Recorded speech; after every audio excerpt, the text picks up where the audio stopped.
누가복음 8장 15절,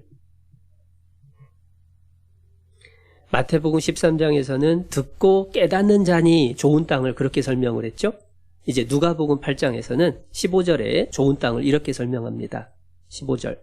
좋은 땅에 있다는 것은 착하고 좋은 마음으로 말씀을 듣고 지키어 인내로 결실하는 자니. 말씀을 듣는 것으로 끝나는 게 아니라 지키는 겁니다. 그러니까 좋은 말씀 들었습니다가 아니라 내가 그러면 어떻게 해야 되나? 그게 나하고 무슨 상관이 있나? 내가 오늘 무엇을 들은 거냐? 그것을 지키는 거예요. 붙잡는 겁니다. 그리고 그것이 그냥 사라져버리는 게 아니라 인내로 결실을 하죠. 열매를 맺기까지는 사실은 참고 견디는 게 필요한 거예요. 저절로 되는 것은 절대 아니라는 겁니다. 그래서 네 가지 땅의 모습 속에서 말씀을 듣는 네 종류의 사람의 마음 상태를 보는데, 이걸 왜 자세히 설명을 드리느냐? 주변에 있는 다른 사람 쳐다보면서 저 사람은 어떤 상태일까? 그거 알아보려고 한 게 아닙니다. 내 자신의 상태를 점검해 봐야 된다는 거예요. 특별히 세상이 급변을 하고 있습니다.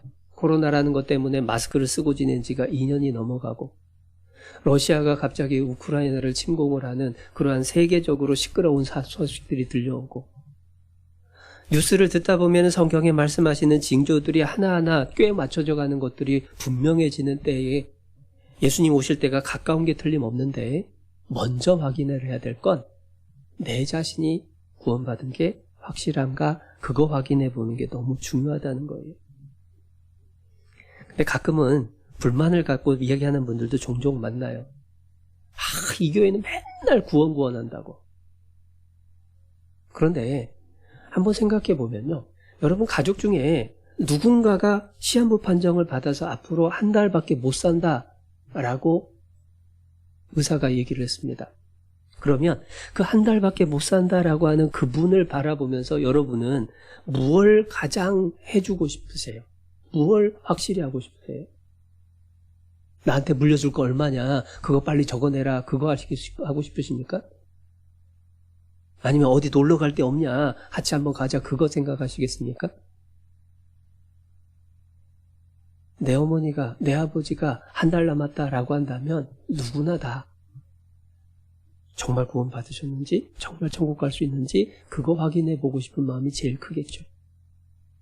구원에 대한 점검이라고 하는 것은 사실은 나 스스로뿐만 아니라 우리 가족을, 우리 사랑하는 사람들이 확실히 구원받고 천국 간다라는 게 너무 소중한 문제이기 때문에 몇십 번을 강조를 해도 전혀 지나치지 않다라는 거예요.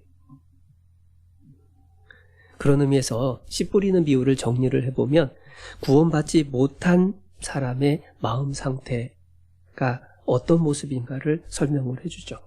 특별히 씨앗이 말씀인데 그 씨앗을 베드로전서 1장 말씀처럼 복음의 말씀이라고 생각을 해보면 길가에 떨어진 씨는 분명히 구원이 아닌 게 틀림없죠. 돌밭이나 가시떨기도 자세히 따져보면 구원이 아니라는 것들을 알게 됩니다. 진짜 구원은 결실하느냐, 열매가 있느냐, 변화가 있느냐. 열매를 보아 나무를 아는 겁니다. 그 사람의 삶을 통해서 무엇이 나타나는지를 통해서 그 사람의 믿음의 여부가 드러나는 거예요.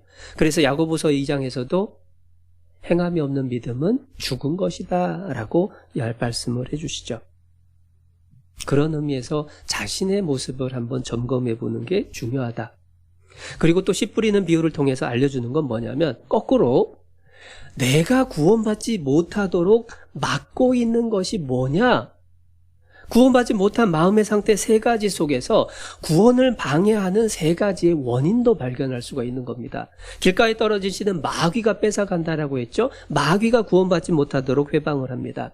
그리고 바위 위에, 돌밭 위에 떨어진 씨는 금방 이제 고난이 주어졌을 때 말라버린다라고 했는데 그 속에 들어있는 바위와 같은 게 뭐냐? 자기 고집, 자기 생각, 자기 욕심이라고 그랬죠.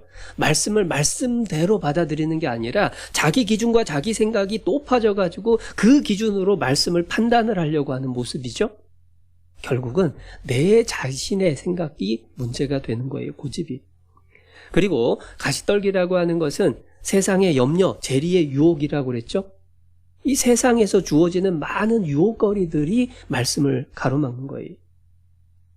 그러고 보면 이 세 가지가 실은 구원받은 사람이 싸워야 될 세 적의 모습하고 대적의 모습하고 똑같아요. 구원받은 사람이 누구하고 싸워야 되느냐? 마귀하고 싸워야 됩니다. 세상과 싸워야 됩니다. 자기 자신의 죄성과 싸워야 되죠. 구원을 받기 위해서 세 가지를 버려야 됩니다. 싸워야 됩니다. 마귀하고 대적을 하고 마귀의 유혹을 뿌리쳐야 되죠. 세상의 유혹을 뿌리쳐야 되죠. 뿐만 아니라 자기 생각, 자기 고집 그것도 내려놔야 된다는 거예요. 내가 알고 있는 지식이 과연 얼마나 많냐? 이 세상의 모든 지식 가운데서 내가 아는 지식이 과연 몇 프로나 되겠습니까?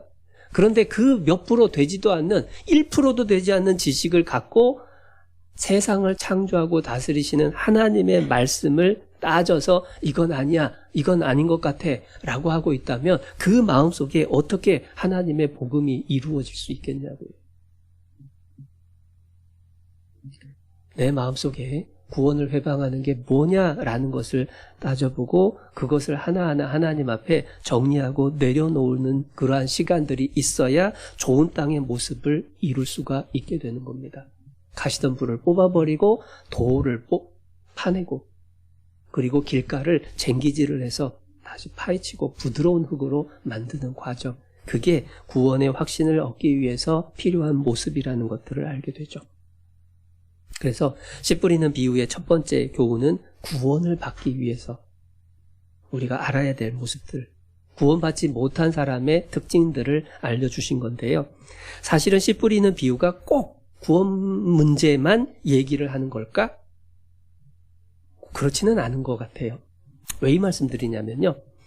여러분 씨앗이 말씀이라고 했는데 말씀에는 구원에 대한 말씀도 있지만 구원 이후의 생활에 대한 말씀도 있죠. 그러니까 복음의 말씀이 뿌려졌을 때의 그 마음의 상태를 보면 그 사람이 구원이냐 아니냐가 드러나는 거고요. 이제 구원받은 이후의 생활에 대한 말씀이 우리 각 사람, 구원받은 사람의 마음 속에 전해졌을 때에 혹시 구원받은 우리들 마음 속에서도 이 네 가지의 마음의 상태가 있을 수 있지 않느냐, 그것도 교훈이 된다라고 하는 거예요. 그래서 좋은 땅이 아닌 세 가지의 마음밭의 모습은 구원을 받지 못하게 하는 세 가지 원인이기도 하지만 구원받은 이후에 신앙의 결실을 막는 세 가지이기도 합니다.